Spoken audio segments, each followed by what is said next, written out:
Friends, today I started out making a short film on sharpening angles on your pocket knives. And what got me started was, as y'all know if you watch the channel, knives like the Paramilitary 2 here and the Benchmade Tagged Out, they've been my EDC carry for the last couple years now. This is what I carried to work, but I left my employment, and currently I'm really getting into these three case knives I have here, especially this little pen knife here with a small clip point blade and a small pen blade. I can put this in my shorts and not even feel it's there. Even this little Sawbuster Junior synthetic is so light, and it has its carbon steel blade. I mean, this thing was like a razor blade when I got it, but I've been using it so much it's starting to get dull. And I just really love the belly on this knife. It is a great little knife, and this orange, this one here is in stainless steel, and I've been using this. You can see it's dirty here. Let me clean that off a little bit. Man, every time I go to the barbecue grill, this one goes in my pocket. I use it to cut open the packages and flip things around, cut the sausages. It's just a handy little knife, and being stainless steel, it's great for that. But these knives should be able to be maintained with a soft Arkansas stone and some of my One Angry Kid knife oil. That should be all I need to keep these knives maintained, other than a leather strop, or even my little Spyderco double-sided ceramic stone here. That's all I should need. But I found when I went to resharpen these for the first time, I had a few issues, and that's what I want to talk to you about today. But before we get started, please take a moment to subscribe to the channel, like this video, and share it to any of your friends who might like similar knife content. It's what keeps the channel going. Okay, so when we're talking about knife bevels, the three most common knife edges is the convex at the upper right, and the single bevel, which is like a pair of scissors, that's at the bottom left. But the one we're going to be talking about today, the most common style, is the double bevel. That's most likely what you have on your pocket knife, unless you have something just out of the ordinary. And in order to sharpen a blade with this type of double bevel, you have to have that bevel parallel to the sharpening stone as seen here. If you don't, then you could have the tip up off of the stone, and you're not even touching the apex. The apex is the very point there of the blade. That's the sharp part that does the cutting. So as you see here, in order to get to that apex, there's a lot of material that has to be removed because it's not at the right angle. That's why people like these fixed angle sharpening systems like the Hapstone RS here, because you dial in what angle you want, either a 15-degree angle, a 20-degree angle, or a 25-degree angle, the three most common sharpening angles, and then it's just set, and you just keep repeating the same thing over and over, rinse and repeat, right? And in order to do that, you have to pick an angle that's going to work for you, that's going to work for your style of use and your style of knives. So let's talk about the different kind of angles. So we start out, a shallow one would be a 15-degree angle. This is good for kitchen knives, stuff that you're going to slice a tomato, you know, real fine, super sharp, but you're not worried about durability. A 20-degree, well, that's in the medium section. That's good for your pocket knives. That's what I recommend and what we're going to do today. A 25-degree is more for bushcraft, hard-use knives, stuff that you don't need to be super sharp. You just want it to be durable. So let's roll through them again. 15, there's 20, and there's 25. See the difference of how much meat is behind the edge? Not much meat, more meat, a whole lot of meat in that 25. Now another thing you can do to get the best of both worlds is start out with a primary bevel of something like 18 degrees, something that's real slicey, and then put a 25-degree hard use edge at the tip of it. Now it's not going to be as strong as just a 25-degree bevel, okay, because you have a little less meat behind it. But it does give you the best of both worlds. So back to the problem I was having was I was trying to sharpen my case knives on the soft Arkansas stone or my Spyderco ceramic stones at a 20-degree angle, and Case had them factory set at over 25 degrees. So what has happening there is, like I showed you before, my apex, the point of my blade, was not even hitting the stone. I was still just trying to get material off the back end of the edge, and I was trying to remove all of this with a fairly soft stone or ceramic stone. So what I need to do now is I'm setting up my hapstone, and I'm using this power wash. I just wanted to show you that real quick because it's the best lubricant I've found. And I'm putting my diamond stones, and I'm starting out with an 80 grit. Yes, that's right, 80 grit diamond stone. Very rough stone. But I want to get that stock removed as quick as possible. I want to get this blade set at a 20 degree, and that's what I'm doing here. So I'm using my Hapstone RS and a 80 grit diamond stone, and I'm going to grind away at this blade until I get it set at 20 degrees. If you notice, when I get to that tip, I'm putting my finger under there to support that stone because I don't want that stone to roll over as it gets to that point. That's why most of these case knives come with a rounded tip, because the guy doesn't support the knife properly when he makes it. By doing this, when I'm done, I'm going to have a nice, crisp, clean, sharpened point. Now look at all that I'm getting off of that blade. That just shows you how fast that 80 grit diamond stone takes it. So what you want to do is you want to keep cleaning that off. Alright, because you want to keep going till you feel that burr under here. Now not just in one place, you want to go all the way down that blade from the tip all the way down to the choil and make sure you got a nice clean burr all the way. Only then flip it over, because if you flip it over too soon, you're going to be doing the same mistake we already did. You're not getting that 20 degree bevel all the way to the apex like I showed you.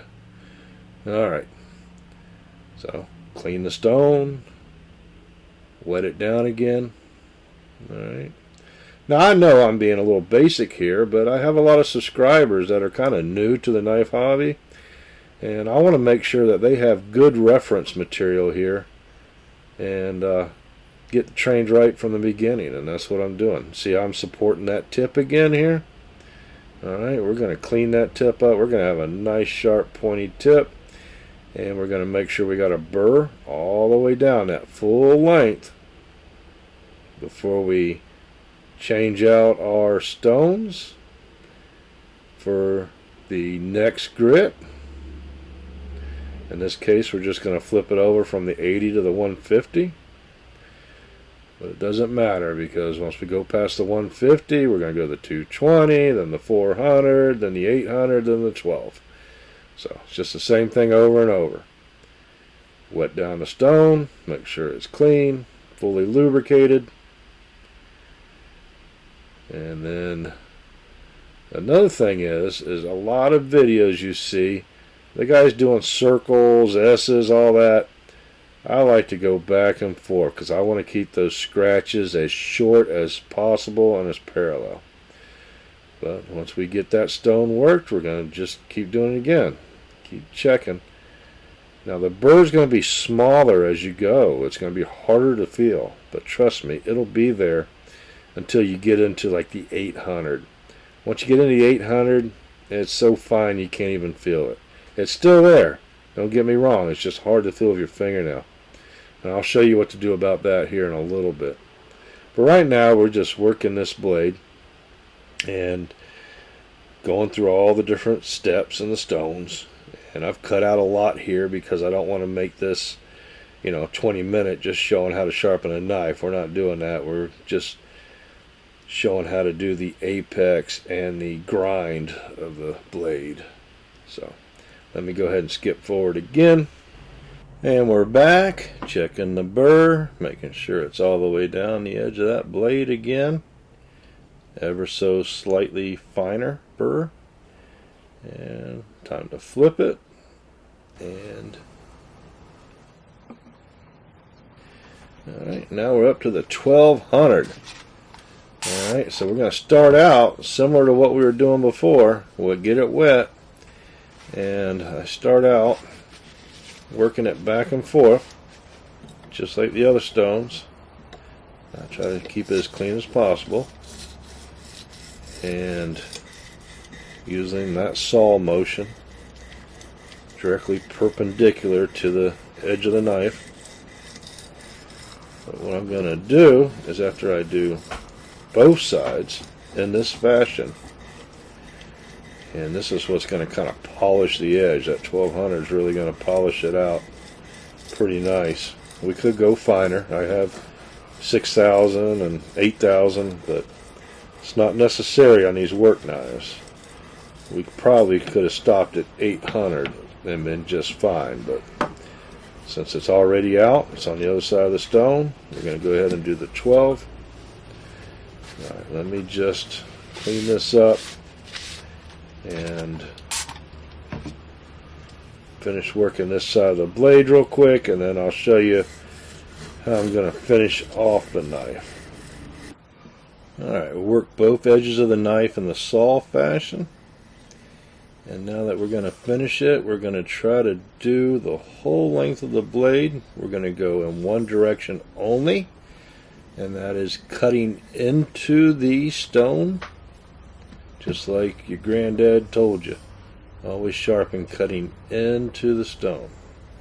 And that's how we're going to finish it. And what we're trying to do here is we're trying to get rid of that very, very, very fine wire burr that we know is still on there. We can't feel it, but we know it's on there, and we're trying to get rid of that. So we'll start maybe doing 3-4 passes each side, and we're going to finish by doing just one pass each side. It's not necessary. We could just finish this on the leather strop, but you know what? We already got it mounted in here. We don't have nothing better to do today, so let's just go ahead and just do it one pass each side. It won't take us more than a couple minutes, and we know that we put 100% effort into this knife. Alright, so let's recap what we just did. We took a knife with an unknown bevel angle. We didn't care what it was, but we took the stock off and we chose our angle, and we now have a set 20-degree angle that is parallel to the stone.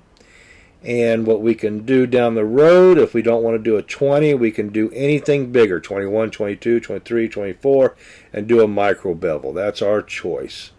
So let's go ahead and wrap this up. Remove the blade from the RS sharpener. Clean all the grime off of it from the sharpening residue from the stones and the steel. Let's get some One Angry Kid knife oil and get it protected. That way this carbon steel blade doesn't rust, and that everything works nice and clean and freely and smells good and looks good and is impervious to the salt water. That's One Angry Kid knife oil. You can get yours at oneangrykid.com. Alright, will this thing cut? No, definitely will. That's probably me.